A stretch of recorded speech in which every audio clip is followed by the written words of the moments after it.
Hi, I'm Willow, and I'm 28 years old. I've been through quite a bit growing up with my parents getting divorced when I was very young. So I know what it feels like to see two of the most important people in your life split apart. Years and years later, I would witness another messy divorce that would need my intervention. My sister-in-law, Alex, and her husband, Phil. To start from the start, I got married to my longtime boyfriend, George. George and his sister were always miles apart, whether it was in terms of distance or personality. George was passionate and gentle, while Alex always seemed uninterested in just about anything and was a stubborn and insensitive person. They never really got along, and the same goes for my in-laws. My mother-in-law, Nikki, and father-in-law, Tom, weren't very proud of her either. Alex had been through a divorce already, and her two kids had become Phil's as well. They had their third, and then Phil decided to divorce her for reasons that only became clear later on. Here's how we found out. Hey guys, do you mind if I crash at yours for a little while? Alex had randomly showed up at our place on a Sunday afternoon. Me and George were just about to finish lunch. We wondered what was going on, but knew that she had gotten herself into trouble again. Alex was just the kind of person who wouldn't talk to you unless she needed help. What's going on, Alex? Why aren't you at yours? Yeah, I had some trouble back home and the kids were being annoying as usual. Being a mother is not easy. It's not like you guys would know anything about it. Do you really expect help when you have a mouth like that? I'm sorry, I can't help it. Just let me crash for one night and then I'll be out of your hair for sure. Just one night. Please, please, please. I really don't know if Willow will. It's okay. I chimed in before he could finish the sentence. I wasn't big on trying to help her. The rest of the family had already warned me about it, but I wanted to get her out of the corridor at least. One night couldn't hurt. Are you sure about this? Yeah, just put her in the guest room. This is going to be a pain. Fine. You can come in, but you'll follow the rules? Oh, you're the best big brother, she said and gave George a big hug, which in return, only out of curiosity, it looks like Alex quickly made herself at home. She'd come with a suitcase, so I knew things were messy at her place. We assumed it was a fight and she wanted nothing to do with it, so we didn't ask. She threw her boots away around in the bed and only arranged them nicely after George asked her about 5 times. She didn't talk to us the entire day, and we didn't try to indulge her much, just pretended she wasn't there. A day passed and then one more. George and I had to go to work and weren't sure if we wanted to leave the house to Alex alone. I thought you said it was only for one night. Oh, I'll add a few more to my package, big bro. You know you want me around. No, we don't. We've been very generous, but you need to leave now. But I followed the rules. And I appreciate that, but you've been here far longer than you said. We can't keep serving you fresh meals every day of the month. Why aren't you going to work? Oh, I quit. They were too toxic for me. Oh, sure they were toxic. Look, just pack up today and get going. That day we went to work anxiously. I didn't engage much in conversation with Alex. George said she'd annoy me to no ends if I did, and I believed him. I was scared the whole time I would come back to my house being completely trashed, like it's happened with that married couple on the news a few years back. But surprisingly, the house was all the same. Sadly, that meant Alex had never left her room and slept it off all day. Just as I and George were about to call her out for dinner, there was a knock on the door. We opened it to see George's parents on the other side. Mom, Dad, what is this? Hey there, kiddo. Mind if we come in? Tom stood rather soberly as Nikki gave me and George a warm hug. Hi, sweet pea. Oh, I've missed you too. Of course you guys can come in, please. The two of them walked in and settled down with us around the kitchen table.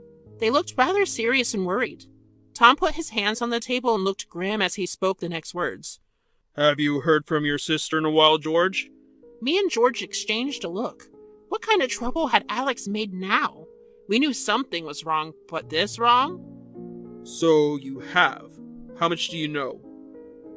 We know something went wrong at her house, and we know she's living in our guest room for the next 3 days. She's here? Yeah, she showed up at the door a few days ago. We decided to let her stay in because she said it would be for one night. Now it's been several. She won't leave. God, I need to have a talk with her then. It's perfect, but we'll do that later. Guys, what's going on? Is she in really bad trouble? I'd say she's at greater risk of putting someone else in trouble, her kids and Phil. Oh, poor Phil. What happened? The two of them are getting divorced. In fact, they've already gotten the papers and are discussing custody. She's trying to take all the kids away from Phil. Oh, heavens, no. She's a terrible mother, George. She'll ruin those kids' lives. Phil is a good man, a capable man. He came to us yesterday and he broke into tears of talking about the children. He loves them so much and can provide for them and give them a good life. Meanwhile, Alex has been on the phone since she got here and has quit her job because apparently it was toxic. Ugh, this girl never even makes a single improvement. She's still exactly the way she was when she was a teenager. God, sometimes I feel like it's my fault for being too soft on her. It's not you, Dad. I mean, come on. I turned out all right. Tom chuckled and relaxed for a bit. There was silence as we contemplated our actions. There was no doubt that Alex would make one terrible mother. She cared very little for anyone else around her, and it showed. I wouldn't be surprised if the same applied to her children and husband as well. The family supported her marriage with Phil because he was so much better than her ex. A good and kind family man, but clearly, it's her who's the bigger problem. Now we have to decide how to handle the situation. Everyone wanted Phil to win, but we didn't know if he could. There was no way Alex would get all the kids, but her having even one of them would be bad for the kid, especially because it meant separating from his or her siblings. When Alex joined us at the table, things did not go as planned. So that crybaby came and whined to my parents? Oh God! It's just so typical of him, always playing the victim. I bet he told you I'm not good enough to be a mother. He didn't. We just figured it out for ourselves. Dad, are you seriously going to take his side on this whole thing? I'm your daughter. Honey, it's not about taking sides. It's about what's good for the kids. You don't even have a job anymore. I don't need a job. He'll give me plenty of alimony and child support. No work for the rest of my life. See, this is the kind of attitude is exactly why we think you're going to mess up. You don't want to work, and all you want to do is sit around. Phil says you won't even feed the kids if they're hungry sometimes, allowing them in the kitchen by themselves. Enough! She got to her feet and pushed her plate off the table. It went straight to the ground and shattered into pieces. Tom got extremely angry with her too and stood at his feet. Apologize right now. You're not 15 anymore. Act like it. I'll act however I want. I knew I shouldn't have stayed here for more than a night. I'm leaving. She said that and took off to her room to pack up her stuff and leave. Tom screamed, "Come back here! This isn't over yet!" But she didn't listen. We were unable to get even a single word in. She just walked away as Tom and George tried to tell her to behave like an adult and at least talk about it. Everyone just yelled a whole lot while I picked up the pieces of the broken plate from the floor. Nikki looked traumatized from all the yelling and soon started crying a little. I understand how a mother's heart must break to see her daughter go through stuff like this and behave this way. I supported Nikki and others tried to calm her down for a good half hour. We realized that we had a problem on our hands and had no way of solving it. We thought meeting Phil once and discussing how we could help would be a good idea, but the week had more surprises for us. Tom and Nikki stayed at our place because it was too late to go out, and they were mentally exhausted with everything that had happened that day. The next morning, we had an expected and 3 unexpected guests at our door. Well, technically they were in the driveway. Alex stood there with a large suitcase and fancier clothes. Her 3 children were standing behind her. Alex, what's going on here? Why are the kids here? It's like 6 in the morning. They must have school. They do. And it's your responsibility to take them. You see, all of you think I'm such a terrible mother, but know nothing about my life, so I'm leaving them here with you. What? That's right, kids, go inside Auntie Willow's house. She'll give you something to eat, won't she, Auntie Willow? What do you think you're doing? And where are you off to now? I have some money saved up, a little trip here and a little trip there. I'll be back in no time. And how long is that exactly? 2 months, give or take. Bye! Alex, stop! You can't! She didn't listen to a word and sped off in her car.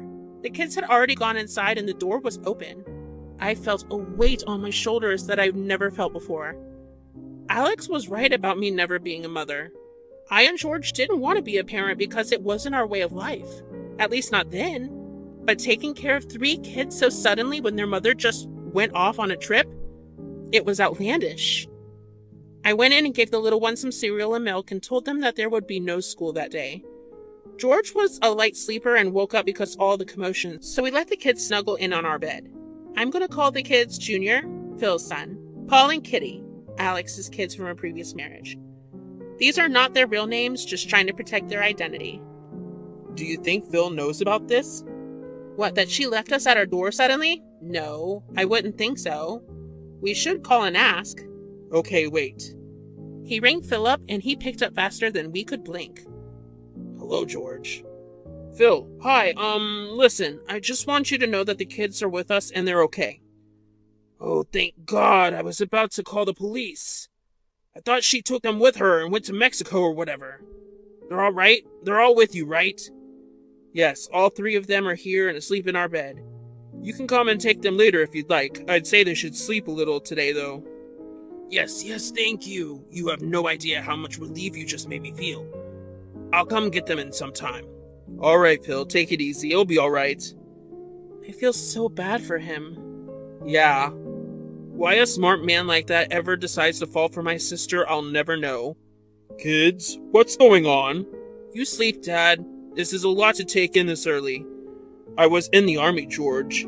You keep forgetting. Now tell me what's going on. Go take a look in our room. Tom gave us a suspicious and curious look before he walked over to our room and switched the light on for a quick second. He quickly turned it off and came back running. What's going on? When did they get here? She dropped them off a little while ago. She said she was going away on vacation for like 2 months and asked me to take care of her children. See how being a mother feels. Oh my God, this girl. Can you believe she's my blood sometimes? I'm so sorry for everything, Willow baby. I didn't know it would. It's okay, Tom. It's not your fault. She's on her path and we've tried to help. God, I wish it helped. Does Phil know? Yeah, we called him and told him. He'll come get them on later. Oh, okay. That's good. Maybe you're right, kid. I'll go and lie down again. It indeed is too early, even for the army. Tom retired to his room and me and George sat in the kitchen silently sipping some coffee. Later, when Nikki and Tom woke up again, they'd cooked up a plan that sounded bizarre to us. No, we can't do this. This might mess things up. We totally can. I'll prove everything. I'm not the one for theatrics, but I think this will work, honey. I don't know about this really. I mean, they're kids. It might not be right. Maybe, but it's for the greater good. It will save their lives. Making them refuse to recognize their own mother? I think that's going to be almost impossible. I mean, Paul is almost 8. Well, we'll tell them it's a prank. I know Alex won't be able to digest it and lose her mind. That's where we come in. It will work, trust me. Fine, but if anyone asks, it's your idea and yours alone, Dad. Deal. Now let's get started. And so it began. A play or prank, call it whatever you'd like. Tom and Nikki began training the kids to not recognize their mom for fun. Surprisingly, Paul was quickly on the team and wanted to prank his mom. The other 2, Kitty and Junior, were a little too small to understand it all. Junior was only about 3 years old and didn't understand much at all, so we'd given up hope for him. Phil came over to our place that day and everyone filled him on what the plan was. He was hesitant and didn't want his kids used for a weird prank, but Tom is a very convincing man. He told Phil he could come and play with the kids whenever he wanted for those 2 months. And then Tom said, Once she comes back, I promise you the kids are all yours. That sentence had Phil convinced for good. He was scared that Alex would get at least 1 or 2 of their children, and none of them would be safe with her. So he took the chance. He trusted the 4 of us with not harming the kids in any way, and so he went along with it. Every day, Tom and Nikki would hold training sessions. And what do we say when Mom walks into the house? We say nothing and behave like we don't know her. Very good. Here's a chocolate for you and one for you. What do we do when Mom starts asking questions? We pretend we don't understand, unless of course we actually don't understand. Oh, you added your own sentence. How smart of you. Things like this happened daily at home. Every morning was a prank training session. The kids were told that they could knock it off once they were told to and go give their mom the biggest hug if they wanted to. And every morning, I and George would take turns dropping them off to school or after these sessions. Soon the day of the big reveal would arrive. It was a Thursday, if I'm not wrong. George had come home with the kids from school to find me, Nikki, and Tom sitting around the table with Alex telling us stories from Mexico. A bit of the plan that we couldn't have controlled was the way Junior wiggled his way into Alex's arm as soon as she entered the house. But he was a baby, so it was fine. We never expected him to understand anyway. Things took a turn when the other kids went along with the plan. Hi, my babies. Did you miss your mommy? Alex stood there with her arms wide as Kitty and Paul remembered what they had to do. Without hesitation, they ran straight into me and Nikki instead, and didn't turn their faces to Alex for a minute. Paul, Kitty, what are you doing? Why don't you come to mommy? The kids did not respond. It got Alex going, and she came close to Paul, who was hugging me to avoid Alex. She gently grabbed her arm to make him turn around, and he did. Where are your manners, Polly? Won't you give Mama a hug? I'm sorry, but you're not my mama. My mama went to a trip to China. What? No, I'm right here. I'm your mama. Now come here, Kitty. What are you doing? Don't you want to go home? This is our home. Go away. What's wrong with you two? That was it. Alex began yelling. It hadn't even been 5 minutes since the prank started. She had no remorse and no control. She squeezed Paul's little hand and tried yanking him away from me. You will listen to me. You will obey me. I'm your mother. Now get your hands off of her, or I'm sending you both to boarding school. Hey, that's no way to treat a child. Let go of his arm. No, he's mine. I'll do whatever I want to him. You step off. Alex, let go of his hand. You're hurting him. I don't care. I gave him birth, and I can hurt him too. Can't I, Polly? Now let go of her and come to your real mom. Paul was being uncharacteristically strong against Alex. When he didn't budge at all, Alex let go of his hand and tried getting to Kitty instead. You bad girl, let go of Grandma and come to me. No, go away. I like Grandma. No, bad girl. Do you want to be locked in your room again? Let go of her, bad girl. That's enough. And that's when Tom pushed a button that did the job that needed to be done. The kids finally let go and ran to Alex. They embraced her and the prank was over. She thought she'd won, but she had no idea what she walked into. I don't know what you guys have been up to, but you won't take my kids from me. I'm going home. I'll bring you all to court if I have to. She said that and tried leaving, but I'd already called Phil and he was waiting by the door. So it's done? Yup. I'll email you a copy. Wait, what's going on? You've been pranked, honey, and we've all seen it. That was the worst prank Don't worry, you haven't seen the recording yet. The what? Yeah, everything you did. Recorded. A trendy little wall camera I got from the internet. Technology is wonderful, isn't it? You messed up. You showed them what you were really like. Phil took Junior from Alex's arms and handed her the divorce papers. I've signed them. You do it too. The tape will go directly to the judge. I'll see you in court. Thanks, guys. I owe you one. Phil proceeded to take the kids into his car and back home.